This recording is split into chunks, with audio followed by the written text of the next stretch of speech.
Ronaldo got the 7 upon his return to Man United, but here he is being unveiled with the number 9 at Real Madrid. Seeing Messi play in number 30 is just plain crazy, but not as insane as some players wearing 0, 1+8, or even 111. Footballers will do a lot to get their favourite shirt number. I'm going to explain why they attach so much value to those digits below their name and how they choose them. Also, stay tuned for the dumbest, craziest, and highest shirt numbers in football history. The 2021 summer transfer window showed us how important digits can be to players' egos.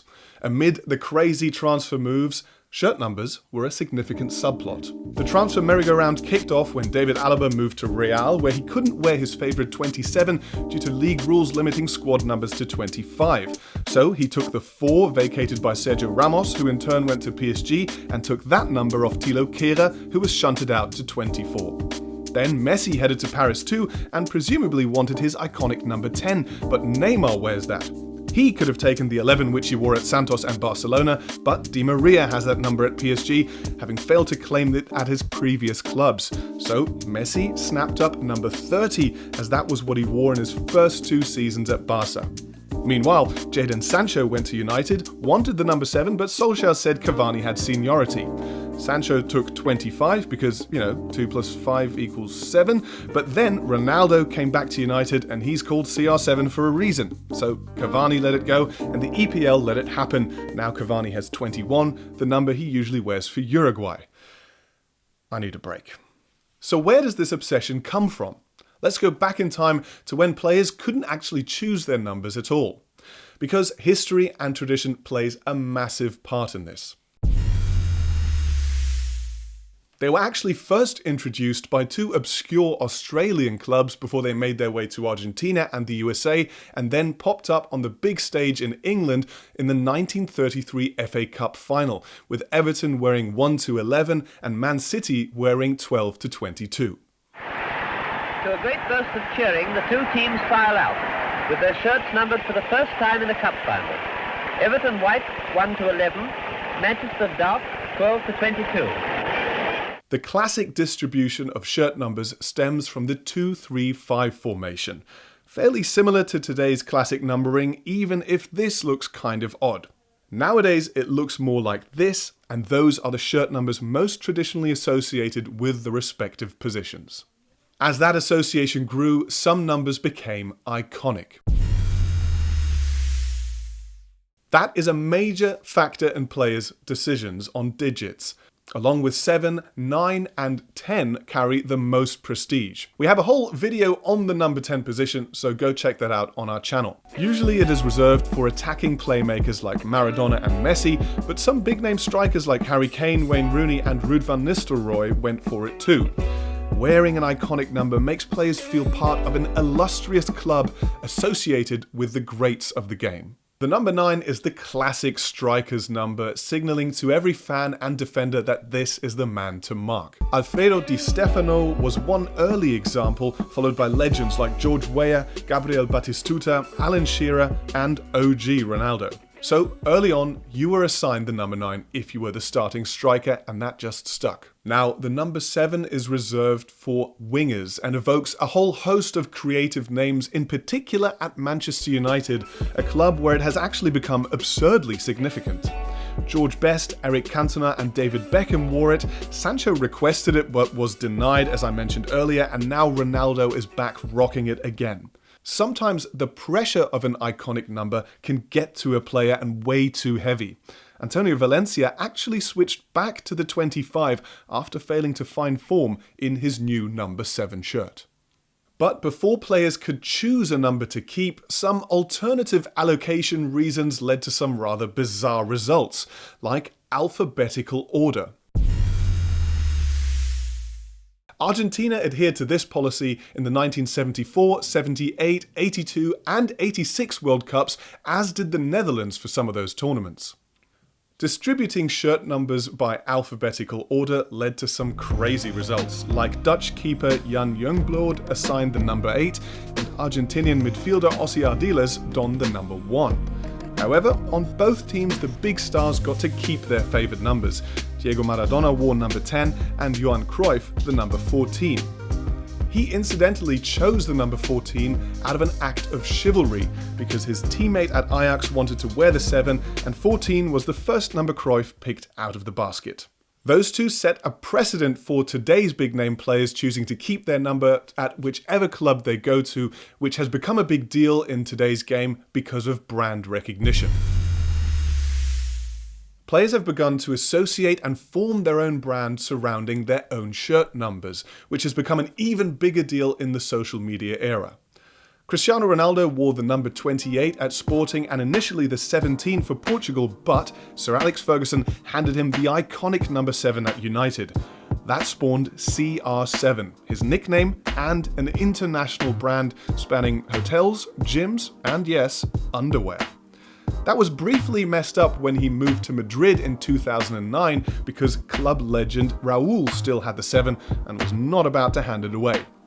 Still looks weird to this day. Previously, Raúl also caused David Beckham to have to rethink his number of choice. Despite owning a brand called DB7, he switched to 23 in a nod to Michael Jordan and as a marketing ploy. Keen to establish himself as a star in the USA, Beckham moved to LA a few years later and now owns an MLS club. He couldn't quite let go though, naming his daughter Harper 7 Beckham. Özil also wore the 23 at Real before getting his number 10. At Arsenal, he then had to wait 5 seasons before he could move from 11 to 10. Bit annoying when your brand and all your social media handles are MO10. Some players go down a little bit of a creative route when the number they want isn't available to them. So my next reason is second choice solution. The Brazilian Ronaldo was arguably the most iconic number 9 of the modern era, but what if you're a striker sharing the stage with him? That's the position Ivan Zamorano found himself in at Inter, and he decided to improvise. The Chilean wore 18 and added a little plus sign, because, 1 plus 8 equals 9. Later, Ronaldo had to get creative himself during his late career stint at crosstown rivals AC. He wore 99, and there was more of him by that point in his career as well. Mario Balotelli mostly wears 45 for the same reason as Zamorano. His decisions don't always make sense, but no one can deny that 4 plus 5 equals 9, and there's not much competition for that shirt usually. For some players, it isn't a specific number that makes them feel valued though. They just want a number that conveys a certain status, and that results in a phenomenon I'd like to dub lower digit prestige. Players have egos, and sometimes they'll make weird choices to feel more important. If it's between a high and low number, usually footballers are going to go for the latter. Glenn Johnson chose the number 8 when he went to Stoke, even though he's a defender. Centre-back Khalid Boulahrouz went even bigger, wearing the number 9 at Chelsea. That was an abomination that seems to have cursed the number. We're talking to you, Fernando Torres. Maybe Lukaku turns that around for them. Samuel Eto'o and Milan Baros both rocked the number 5, playing for local rivals Everton and Liverpool respectively, and 3 strikers in Wilfried Bony, Aruna Kone and Clint Dempsey all elected to wear number 2 rather than go up into double digits. The most absurd example for me is probably William Gallas wearing the number 10 at Arsenal. His request to have an important squad number after signing in 2006 was reasonable. The number 10 though, previously worn by Dennis Bergkamp, not so much.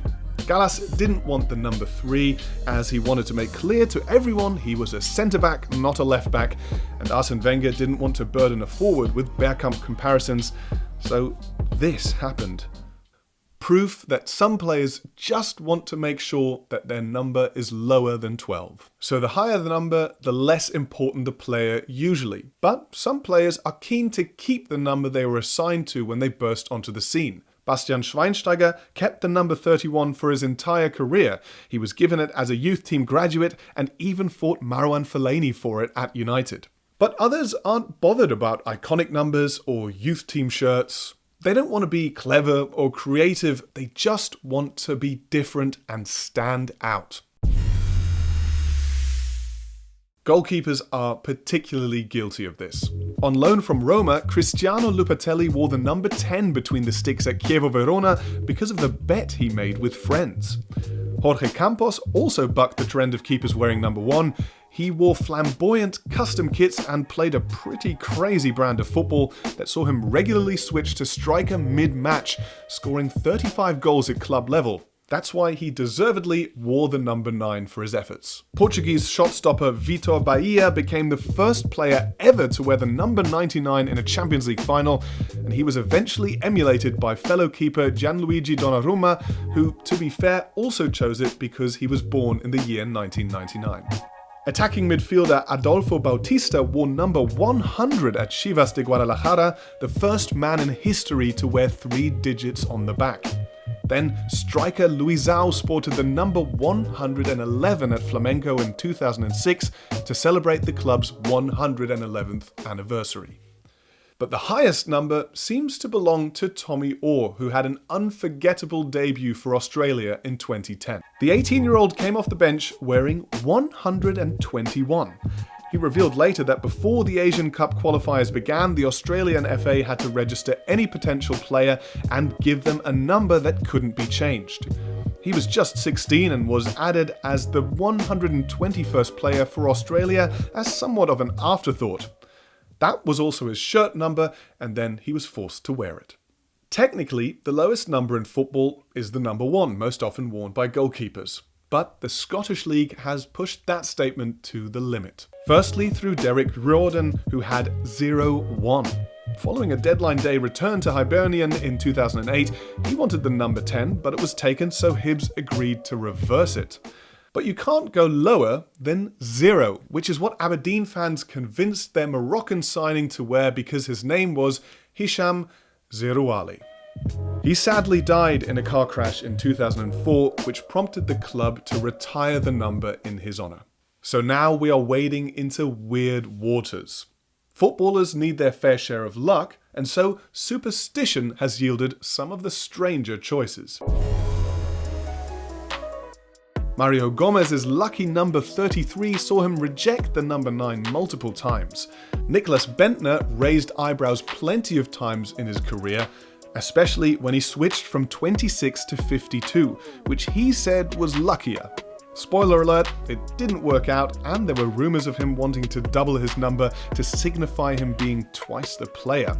He also wore the number 3 at Wolfsburg because lower digit prestige? Asamoah Gyan was another striker who wore number 3 consistently in a career spanning 3 continents. Apparently his brother advised him to because, as Gyan says, the 3 is very powerful. When you lift something heavy, you count to 3 in your head. When you warn somebody for the first time, you warn them for a second time, then the third time is very powerful. Apparently, it's not just about giving people loads of chances though, but also a nod to the Holy Trinity in Christianity. We'll finish with some odd examples from the USA. Swiss international Alain Sutter wore the number 66 at Dallas Bern in reference to the highway Route 66. Only problem, Route 66 doesn't run through Dallas. The club Tacoma Defiance has all its players wear very high numbers for no apparent reason. The lowest number in the squad is number 18, worn by a low knee, with the lowest permanent player number being goalkeeper Christian Herrera's number 31. The majority of the squad has numbers above 50. So whether it's history, superstition, status, or stupidity, shirt numbers are chosen for a whole variety of reasons, from 0 to 121 apparently, some choices more logical than others. Let me know what number you like most and why. I, by chance, was always assigned the number 6 or number 13 in any team sport I played in, and then later found out that those were the numbers my mother always wore during her basketball career. Coincidence or fate? Let me know in the comments why you've chosen the number you wear, and subscribe to Kickoff.